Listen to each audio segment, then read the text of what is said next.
પેલા કેટલાક કેટલાક ભ્રષ્ટાચાર સાથે જોડાયેલા લોકો હોય, પાર્ટી ના શિસ્તને બિલકુલ સમજતા પણ નથી, એવા લોકોને પાર્ટી ટિકિટ આપતી હોય તો એની સામે મને સખત નારાજગી છે.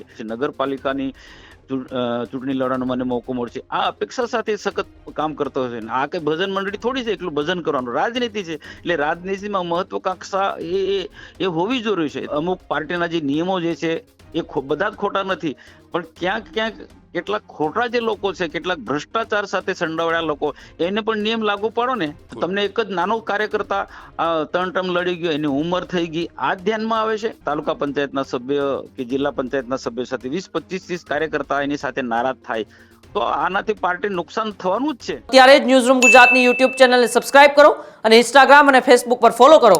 અપડેટ રહો, સત્યની સાથે રહો.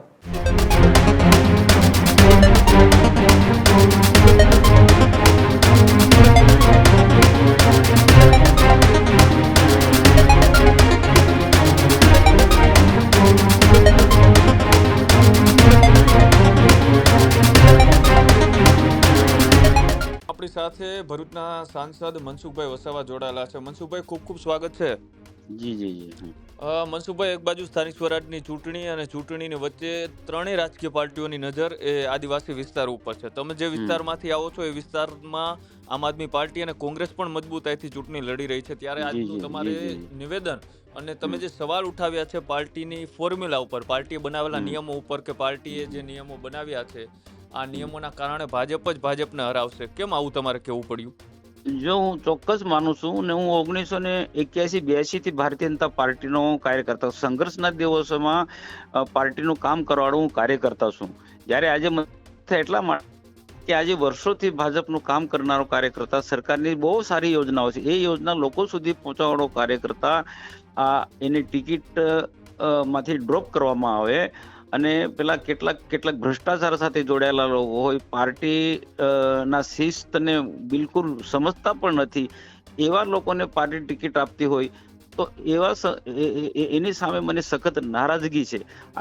ચોક્કસ માનું છું કે દેશ ગુજરાતની અંદર ભારતીય જનતા પાર્ટી આદિવાસી વિસ્તારની અંદર ખૂબ સારું કામ કર્યું, ખૂબ સારી યોજનાઓ છે, પણ એ જ યોજના લોકો સુધી પહોંચાડવા માટે જે કાર્યકર્તા જે સખત મહેનત કર્યું છે, પરિશ્રમ કર્યો છે, એવા કાર્યકર્તાની અવગણના થાય ત્યારે અમને એની સાથે વાંધો છે. અને આજે રાજનીતિની અંદર દરેક કાર્યકર્તાને કંઈક ને કંઈક રહેવાની છે.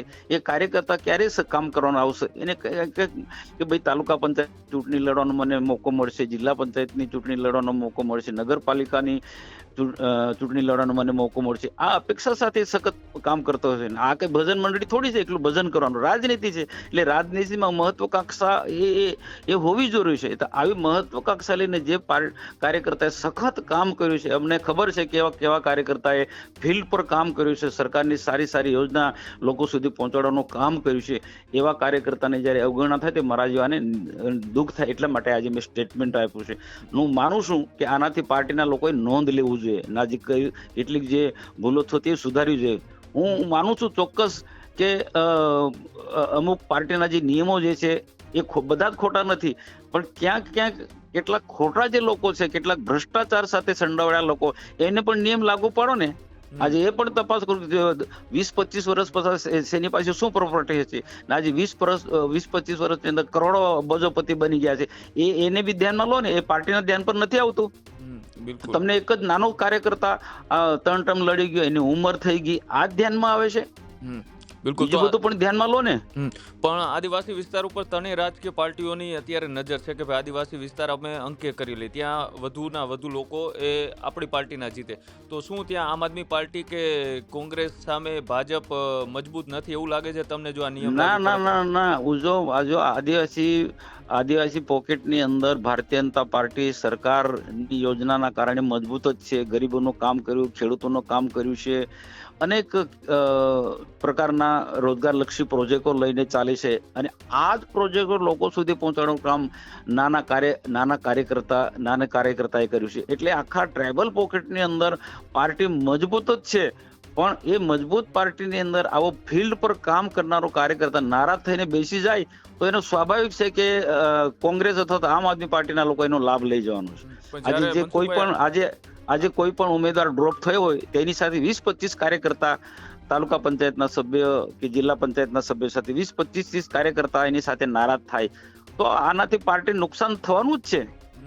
તો મનસુખભાઈ, તમે આ બાબતનું ધ્યાન એ ચૂંટણી સમિતિ અથવા તો જે ભારતીય જનતા પાર્ટીની ચૂંટણી સમિતિની જે બેઠકો થઈ હતી તેમાં ધ્યાન દોર્યું હતું કે ભાઈ આ નિયમ છે? ચોક્કસ ધ્યાન દોર્યું છે. કેટલીક સીટો તો એવી છે કે આપણને નવો ઉમેદવાર મળતો જ નથી, ત્યાં મળતો જ નથી. સીટ આપણે એવું લાગે છે કે આ સીટ આપણે ગુમાવે છે, આ સીટ આપણે ગુમાવે છે. અને એ અમે સ્થાનિક કક્ષાએ તાલુકાના જિલ્લાના કાર્યકર્તા આગેવાનો બધા ભેગા થઈને નામો આપેલા છે કે આ સીટ પર આપણને ઉમેદવાર મળતો નથી, તો આ ઉમેદવારને આપણે આપીએ તો ટિકિટ આપીએ તો એ જીતે. એવા સમીકરણો સાથે અમે પાર્ટીમાં વાત મૂકી છે, પણ છતાં એ વાત માનવા તૈયાર નથી. કે નિરીક્ષકો જે હોય છે કે પાર્લામેન્ટરી બોર્ડમાં બેસનારા લોકો એક જ વસ્તુ કે પરિપત્ર લઈને બેઠા હોય છે. ભાઈ પરિપત્ર કઈક સરકારી કામકાજ થોડું છે, પરિપત્ર લઈને બેઠા છે. ભારતીય જનતા પાર્ટી શિસ્તબદ્ધ પાર્ટી છે એમ માને છે ને 1982 થી શિસ્તમાં રહીને અમે કામ કરતા રહ્યા છીએ. જ્યારે મારી સાથે તમારું એવું માનવું છે કે જે વિસ્તારોની પરિસ્થિતિઓ એ પ્રમાણે નિયમો બનાવવા જોઈએ, સૌરાષ્ટ્રમાં અલગ, પછી ઉત્તર ગુજરાતમાં અલગ, દક્ષિણ ગુજરાતમાં અલગ, જ્યાં જેવી પરિસ્થિતિ હોય પાર્ટીની એવી રીતના નિયમો બનાવવા જોઈએ, એવું કેવું છે? ના, એવું નથી. નિયમો સરખા હોવા જોઈએ, પણ કેટલીક જગ્યાએ એવું લાગે કે આ સ્થાનિક લોકો, સ્થાનિક આગેવાનો કે તાલુકા જિલ્લાના આગેવાનો જે વાત કહેતા હોય બધી સીટો પર અમે નથી કહેતા. કેટલીક સીટો એવી છે કે જે આપણે જીતી શકે એવા ઉમેદવાર, વર્ષોથી કામ કરતા ઉમેદવારને એ આપવી જોઈએ. ત્યાં બિલકુલ નવો ફ્રેશ ઉમેદવાર મૂકીએ તો એ સીટ જવાની જ છે. તો આવી સીટોમાં અમારું અમે ધ્યાન દોરીએ છીએ કે આવી સીટોમાં પાર્ટીએ થોડુંક વિચાર કરવો જોઈએ અને મારી વાત માનવી જોઈએ. મનસુખભાઈ, છેલ્લો સવાલ, આમ આદમી પાર્ટી અને ચેતર વસાવા કેટલો પડકાર રહેશે? જો આજની સ્થિતિમાં અમે ચૈતર વસાવાને બિલકુલ એને લેવલ પર લાવી દીધું હતું. અને એના જે ખોટો અપપ્રચાર હતો, લોકોને ગુમરાહ કરવાનો હતો, લોકોને ઉશ્કેરવાની જે વાતો હતી, એ બધાને અમે એને કાઉન્ટર કર્યા છે અને આજે એને કંટ્રોલ કર્યો છે. તો એને દબાવનારા કાર્યકર્તા આજે નારાજ થાય તો શું સ્થિતિ થાય? તે ચૈતર વસાવા કે આમ આદમી પાર્ટી કે કોંગ્રેસના લોકોને જ ફાયદો થવાનો છે આનો. બિલકુલ. આભાર જોડાવા બદલ મનસુખભાઈ. હજુ સુધી તમે અમારી ચેનલને સબસ્ક્રાઇબ નથી કરી તો અત્યારે જ ન્યૂઝરૂમ ગુજરાતને સબસ્ક્રાઇબ કરો, ફેસબુક અને ઇન્સ્ટાગ્રામ પર ફોલો કરો.